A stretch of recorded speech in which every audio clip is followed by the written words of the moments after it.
Good morning and welcome to the Chirp podcast. I have got my fabulous guest here, Youssef, and his business is GRND Consulting. And I cannot wait to hear all about what you've been up to, Youssef. And I think you and I have got so much in common when it comes to process. We did it in a slightly different way, but we love speaking to startups and helping businesses with their scalability.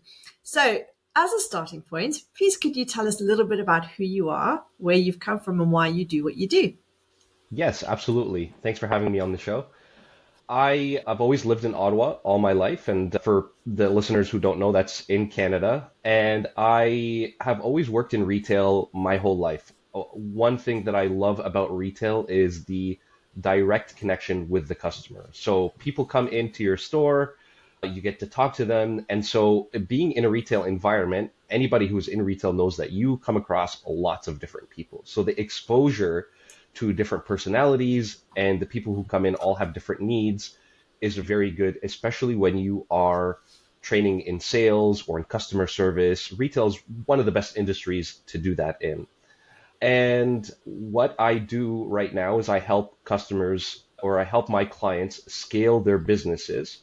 And the clients that I help are typically in the retail or hospitality business. Sorry, what was the question? Sorry. No, that's good. That's good. Just in Yeah. terms of why you do what you do. But Yeah. let's go from, so you recently quit a corporate job to Yes. go out on your own. Tell me a little bit about that story.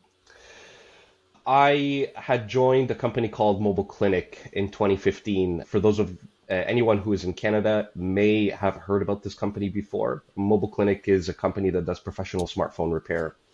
At the time, the concept of smartphone repair was not so developed. Anybody who's had a smartphone at that time only had two options.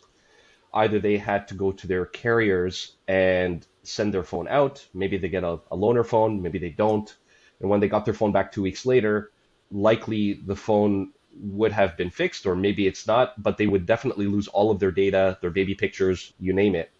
The only other option that they had was to go to a kiosk in the mall and have their phone fixed by somebody who was like not certified. So the experience in general was really bad. And at the time, I wasn't in retail. I was actually doing financial planning because at that time I had decided to leave retail. That was for me, time to get a big boy job. And I was walking through the mall and one of my old employers approached me. We'd just seen each other by coincidence, so we decided to have coffee together. So he said, what do you think about this like same day smartphone repair concept? So one thing led to another, and he definitely piqued my interest because he was thinking about starting a company here and to open up about 60 locations across the country. So that conversation took about 5 months, and in May of 2015, I signed my contract with Mobile Klinik. I was employee number Wow. one, and they gave me the opportunity to hire a couple of technicians, and then they sent me to Europe, to France and Germany, to learn everything that I could about a business that was doing a similar thing. So when we opened our first location in September, I was responsible for setting up the store, finding accessories, finding parts, talking to suppliers, getting partners, training the team, just everything that you would need to do business on day one, essentially, right? Get a debit machine, whatever it is. And in that time, we did really well with very good response from customers, and it just started to pick up very quickly. In the year and a half following, we opened up three locations, and in the 6 years that I was there, I helped them open 91 locations across the country. So I was Wow. traveling a lot. I saw all different parts of Canada, and the company had grown to such a size that I don't think anybody would have. I certainly didn't expect it to grow that aggressively. If you do the math, that's like more than one store per month. So it's a lot. And that journey was absolutely incredible. I still don't know if it was like the shortest or the longest 6 years of my life, but we had done everything under the sun. So we had partnerships with Apple, with Samsung. So we were certified service centers with all of those massive companies. We had partnerships with insurance companies who sent us phones from carriers, and we got all of that volume. And what's really funny is in March 2020, when COVID hit, all of our business stopped overnight because nobody wanted to walk into a mall. Despite some people having a little bit of time off to reflect, I had actually never been busier in my career because we had to figure out ways to fix people's phones without them coming to our store. For example, we launched a mail-in program, right? So customers can mail their phones to us, we fix them, mail it back. We also launched a come-to-you service. So we retrofitted vans, like we put a mobile phone repair store in a van so we can go to customers. So that came with an appointment system and all of that kind of stuff. And all of the technical requirements had to fit in such like a small area. And later in 2020, in June, one of the biggest carriers in Canada, TELUS, bought our company for $165 million. So everybody was really happy. Like I was, I had options. I paid off all my debt. I bought a ring for my fiance. I had a secure job. I was working from home. Life was pretty good, right? But the thing about that was I could not feel like I could share my successes with other people around me because COVID didn't provide the same experience to everybody else. For example, like my father has had 2 hair salons at that time, and the hair industry was one of the industries that took such a big hit. And he had to shut down his businesses permanently. I have other friends and family who owned other businesses who running a business is pretty hard already. To add the lockdowns, the restrictions, all of that kind of stuff makes it even more difficult. So a lot of people around me were really struggling just to stay afloat and to adapt to the constantly changing conditions.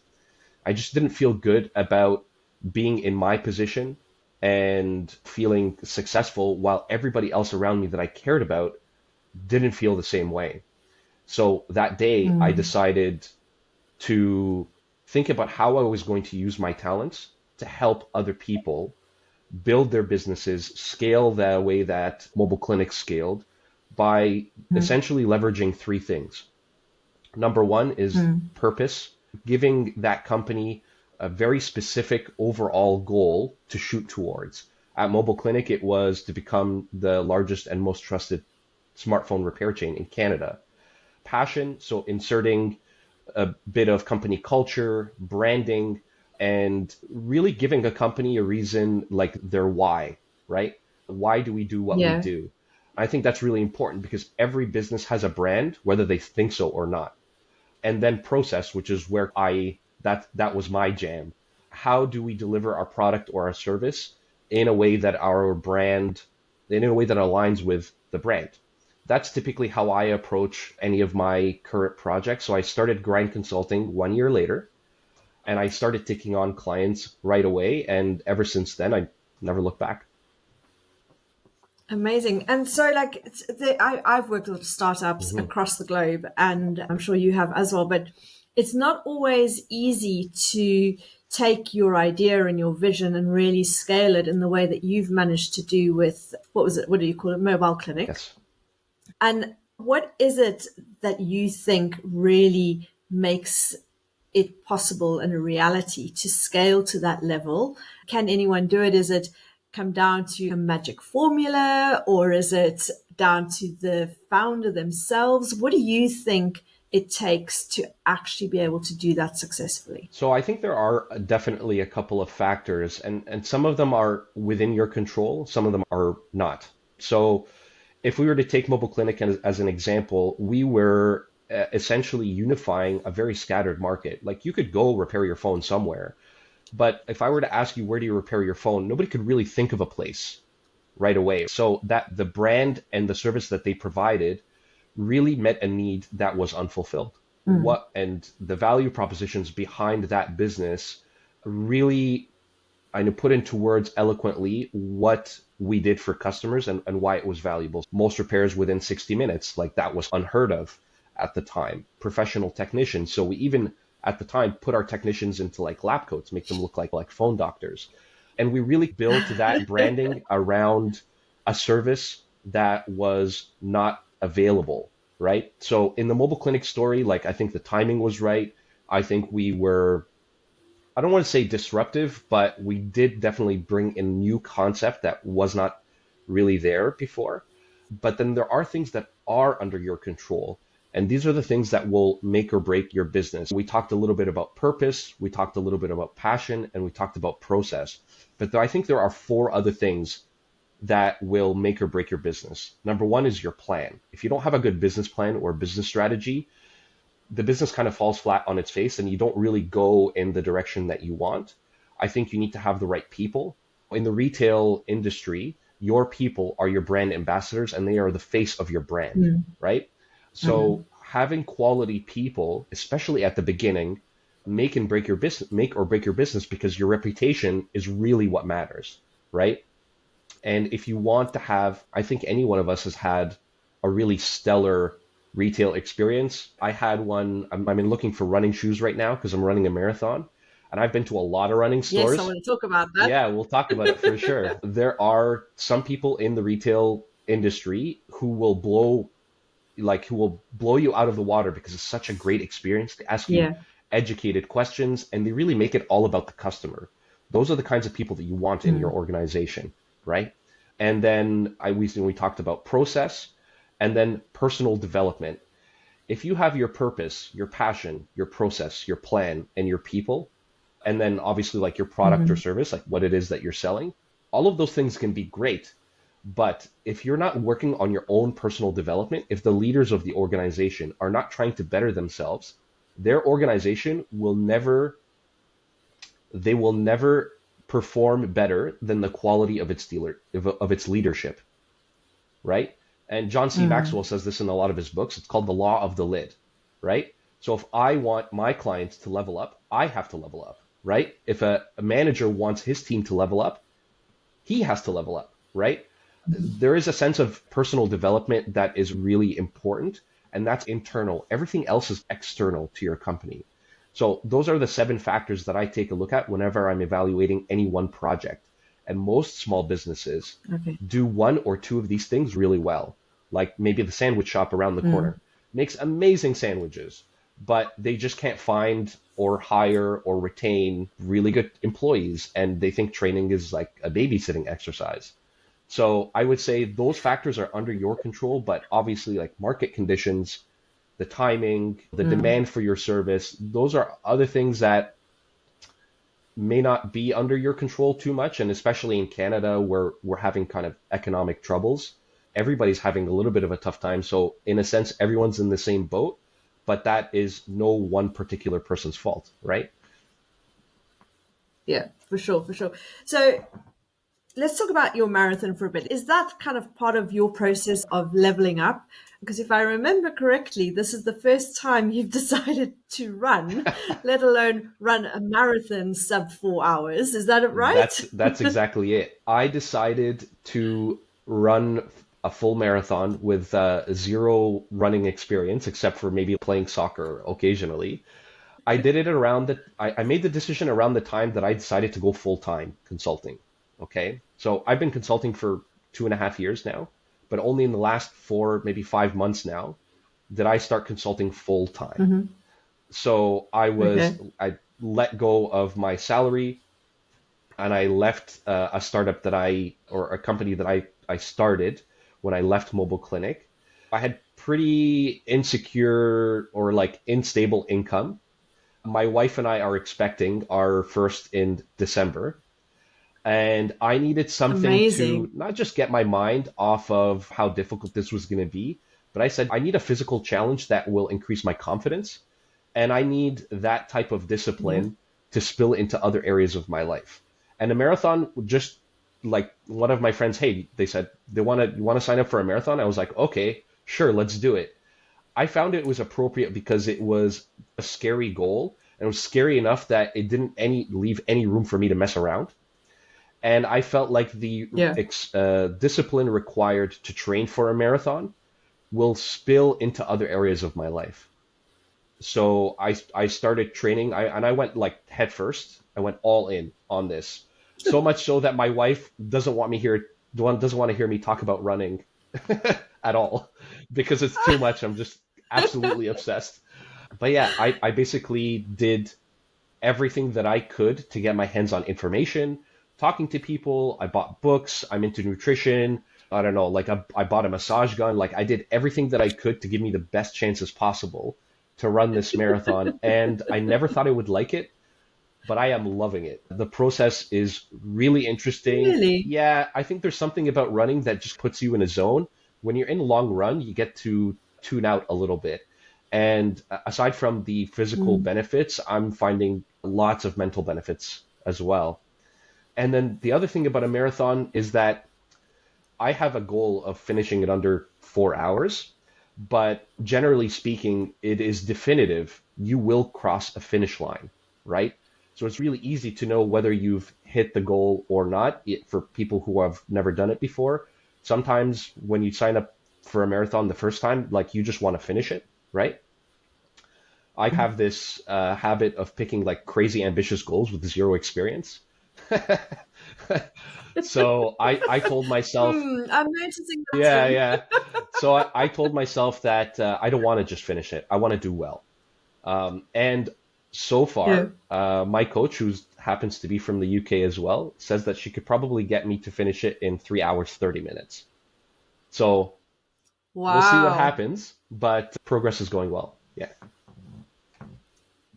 Brilliant, brilliant. So you said that one of the big reasons for choosing the marathon was that you were hoping the discipline would spill over into other areas of your hmm life. Now, has that happened in the way that you expected it, or what unexpected results have you seen? I would say short answer is yes, I have seen it because there are times when I love putting on my shoes and going for runs, but there are some workouts that I really don't like that are necessary.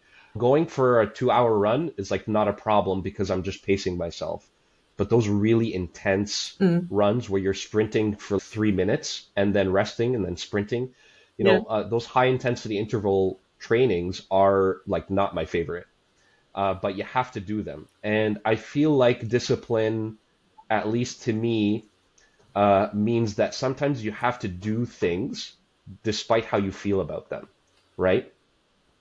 And mm, mm, in other areas of my life, that I'd say that's totally true. There are things that I have to do in my business or that other people have to do in their lives that are not so fun, right? They're boring or they may cause you a little bit of pain or anguish, but they are necessary in order for you to get better, right? So I would definitely say they yeah, have, that sense of discipline has built into my life. And one of the other things that mm, I have that maybe a little bit unexpected that seems obvious to me now is because I am putting so much into my training, I have had to cut out a lot of other things.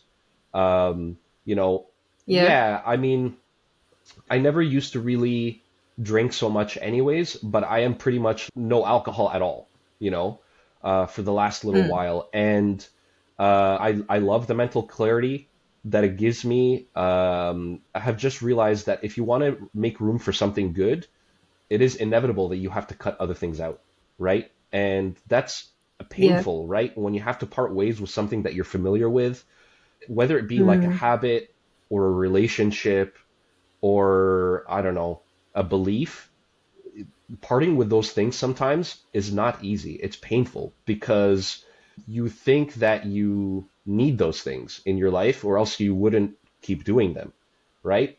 Or they just may be such a habit that you don't even realize how much it affects you, right? Or how much time you put into it yeah, every single week, right? sure. So I would say that's probably the unexpected benefit that I have seen.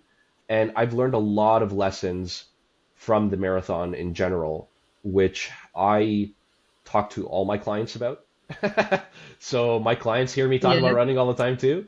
But that's my training style. My teaching style is I like to take lessons or things from regular life and apply them to business to help people yeah. relate or find meaningful connections to the lessons that I'm teaching.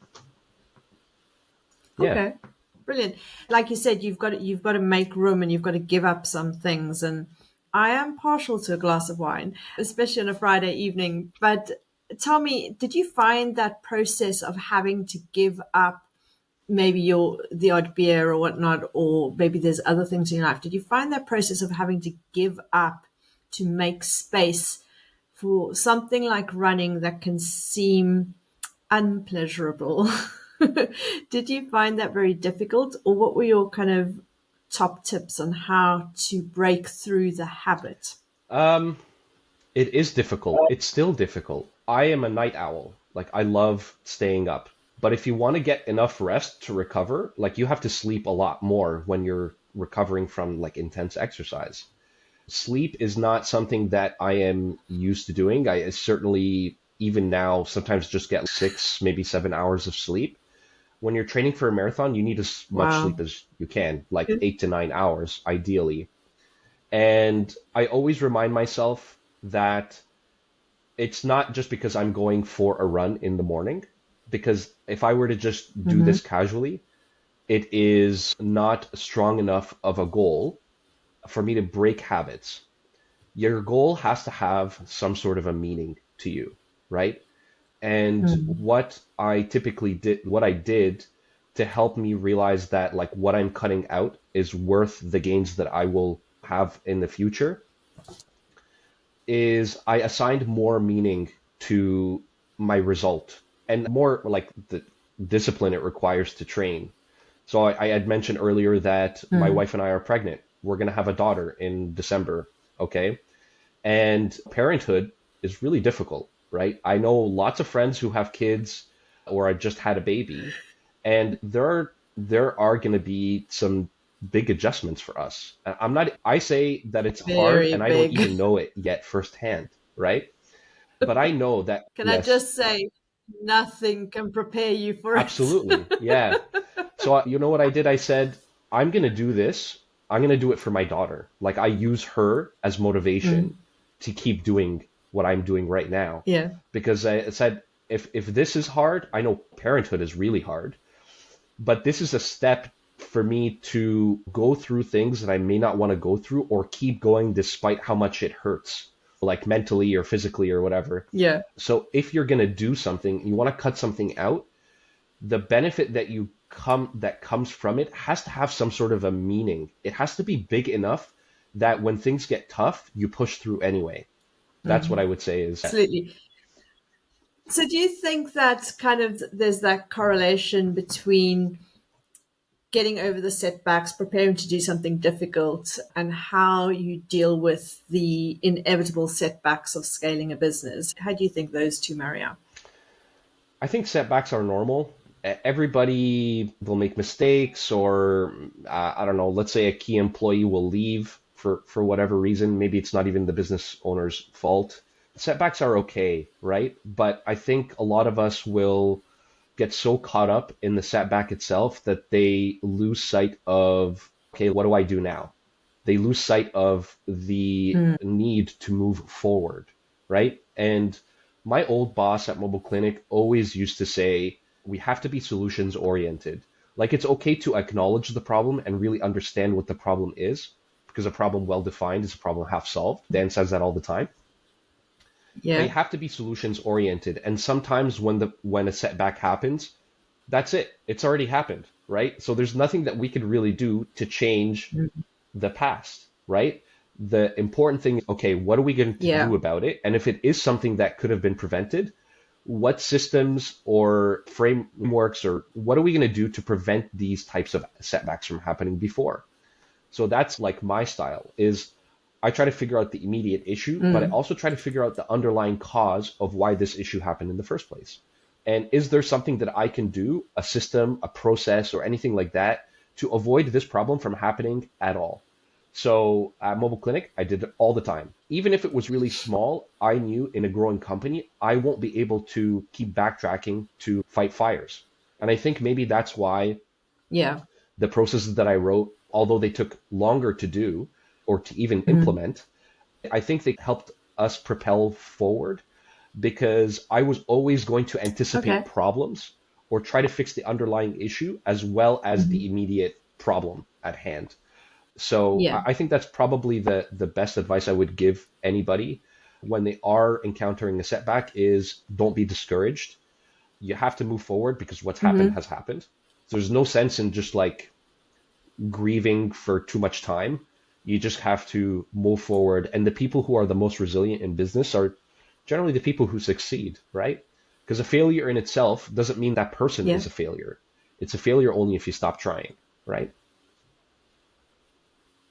Yeah, absolutely. I always say that in business, the ones that are successful are the ones that persevered long enough to find Yeah, success.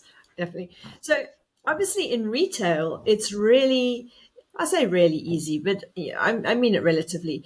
It's easier to find customers because you've got footfall. Like as long as you've got a location in a mall or along a high street, it's much easier to get that footfall because people get to see you, they see you, and when they have the need, they hmm know where you are.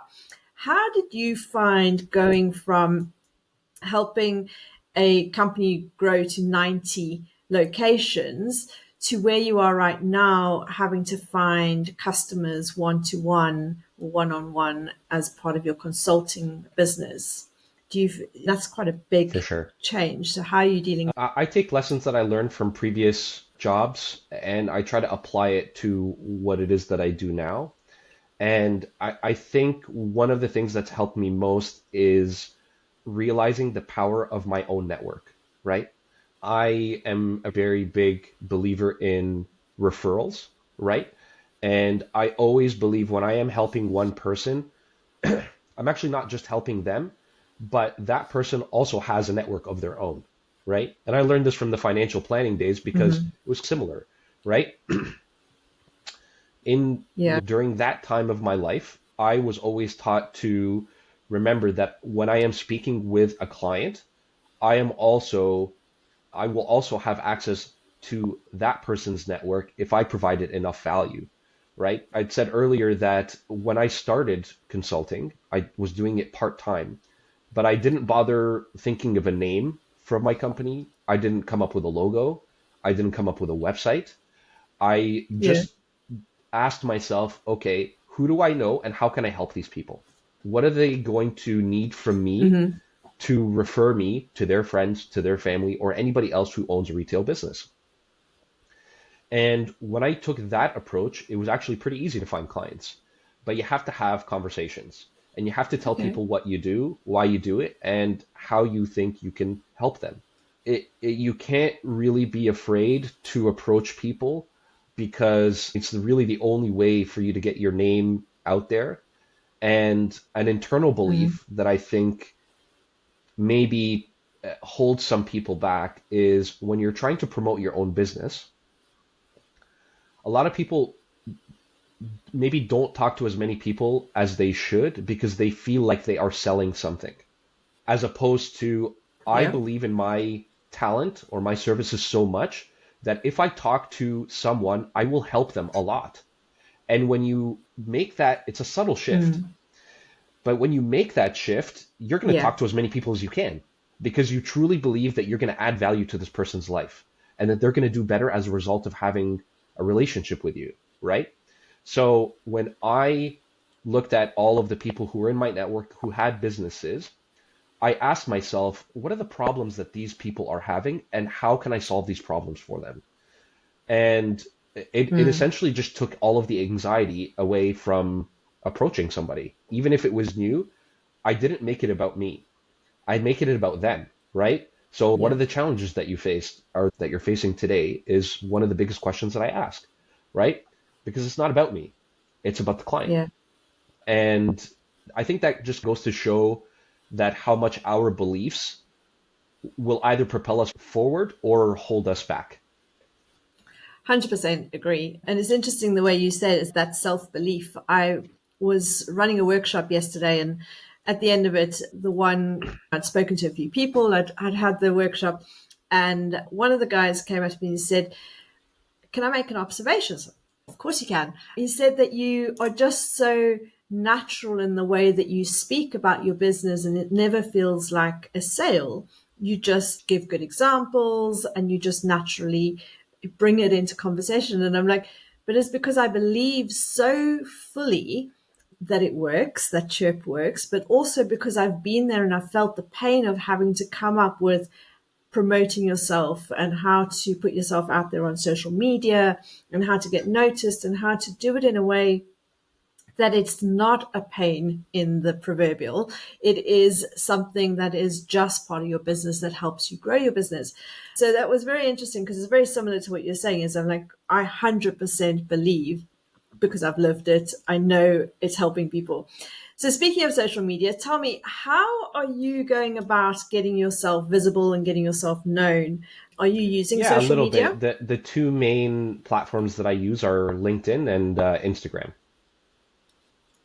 And Okay. And how much content honestly, do you not put as much as out? I want to or should. When it comes to writing copy or like social media posts that are attention grabbing, it's not my forte. I am a very big, even when it could apply to social settings as well, I am so much better like one on one because I get to have like really deep, meaningful Yeah. conversations about that one person, right? But when it comes to, uh, you know, putting my name out there on social media, it's honestly, it's become a little bit of a challenge. But the thing that helps me is I just try to look for ways in my life that, or experiences that I had, conversations that I can break down into snackable social media bites, and then I put them on social media. Hopefully, they relate Yeah. to my audience, which is small to medium business owners in the retail space. So that's how I go about it. I think I could probably do more volume, but that's generally my approach. I know somebody who Yeah, might be able to help you with that. definitely. We'll talk offline. Brilliant. So, in terms of keeping yourself going, like what's your vision for your business over the next 12 to months, not years, 12 to 24 So months? I'm looking to scale my own business. So I'm very close to hiring an executive assistant who will help me with all of the admin and some of the delivery for the work that I do with my clients. But I Mm, envision Grind to be a company that will find business owners in the retail space who are tackling very interesting problems. If we were to relate it to the mobile clinic okay. story, for example, mobile clinic fulfilled a need that just wasn't met in the Canadian market. Like in a way, mobile clinic changed an entire industry in Canada. And right now, we're two and a Mm, half years later. Mobile Clinic is the largest and the most trusted smartphone repair chain in Canada, and they boast over 150 locations. There is nobody who can compete with them right now because they're just everywhere, number one, and they do things so well yeah. that to disrupt that is very difficult. So there may be somebody who, a David to go against this Goliath at some point, but I Yeah. think the company at 18 to 24-month period are companies who are solving a very significant or meaningful problem. And that's something that I've always wanted to do. I've always wanted to have a Facebook size idea or something that will benefit the world. And one of the things that are on my heart right now is just the state of the natural world. People talk about climate change a lot, and it's such a complex Hmm. problem. I actually think that, and I may be wrong, sometime, most of the time I am, but I think that the only way that we could really affect or reverse climate change is to give people a connection with the natural world. You don't really care about what happens unless you have a connection with the outdoors. And I love being outdoors. One of my favorite things to do is go hiking and camping. And I've started to really appreciate going on the trail or seeing wildlife or just like being in nature and not in front of a screen, right? Those are things I started to appreciate, but I never would have Mm, done that mm, had I not had those experiences. So maybe sometime in the future, I will help another company give people experiences like that and help that company scale, for example, so that climate change becomes a more meaningful topic for people. Because right now, for a lot of people, it is meaningful, but for the people who maybe are not contributing or don't know what to do, they may not understand what they would be giving up if climate change was irreversible, for example, right?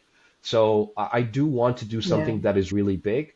And there are lots of other ideas like this out there, I'm sure. But those are the projects that I really want to work on. Okay. Obviously, I think you're a bit like me. I love working with startups because they come up with the most amazing ideas. They're willing to push the envelope. They're willing to be Hmm. innovative and to try something new. And I just love the energy Yeah, of a startup because they honestly believe they yeah, can change the world. yeah. And I love helping them try. Definitely with you on that. And I suppose with the clean tech and green tech industries really blooming at the moment, I'm sure you're going to find that opportunity We'll see. sometime soon. Let's see, let's see. So it has been absolutely amazing getting to know you a bit more. And I really welcome some more conversation from you and to watch what you're doing. If somebody is looking for some help with scaling their business, where So can you they can find find me you? on Instagram. It's Youssef Botros. So you could look up Mobile Clinic, GRND Consulting. You'll probably find me.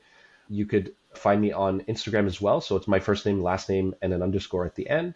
Or you could also visit my website. That's grndconsulting.ca. Amazing. Thank you very much. And that's Leanne Scott from Chirp.